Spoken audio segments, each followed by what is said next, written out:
સુરેન્દ્રનગર જિલ્લાના ચોટીલા હાઈવે પરથી એલપીજી સિલિન્ડરની ગેરકાયદેસર હેરાફેરીનો પર્દાફાશ થયો છે. નાયબ કલેક્ટર એચ.ડી. મકવાણા અને તેમની ટીમ ચોટીલા નેશનલ હાઈવે પર રવિવારની રાત્રે ચેકિંગ કરી રહી હતી. એ દરમિયાન એક આઈસર ગાડીમાં રિલાયન્સ કંપનીના એલપીજી સિલિન્ડર લઈ જવામાં આવી રહ્યા હતા.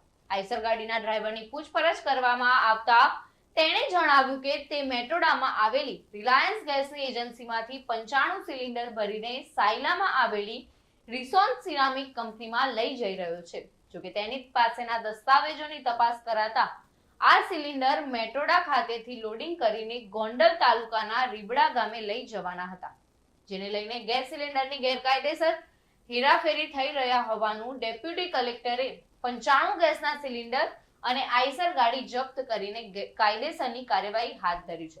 કુલ મળીને 10 લાખથી વધુનો મુદ્દામાલ જપ્ત કરાયો છે. તો જપ્ત કરાયેલા સિલિન્ડર ચોટીલાના આશીર્વાદ ગેસ એજન્સીના ગોડાઉનમાં રાખવામાં આવ્યા છે.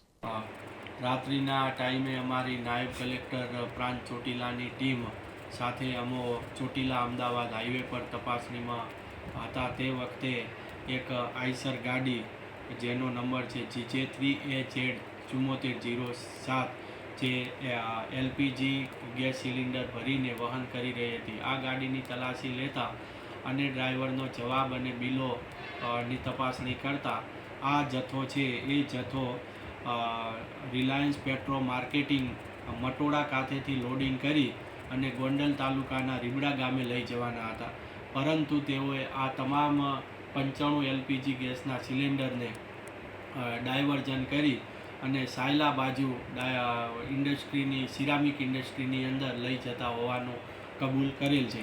જેથી આ તમામ જે જથ્થો છે અનઅધિકૃત વાહન તેમજ ગેરકાયદેસર રીતે ડાયવર્ઝન કરી અને જીપીએસ સિસ્ટમ પણ બંધ કરી અને લઈ જતા હોય તેઓએ ગેસ સિલિન્ડર રૂલ્સ 2016ની જુદી કંડિકાઓ અને એલપીજી કંટ્રોલ ઓર્ડર 2002ની જુદી કંડિકાઓનો ભંગ કરેલ હોય તેઓના જે માલિક છે, જેઓ રાત્રે હાજર થયેલા હતા, ધીરજભાઈ ઉકાભાઈ લીલા, રીબડા તાલુકો ગોંડલ નાઓની સામે કાયદેસરની કાર્યવાહી હાથ ધરેલ છે.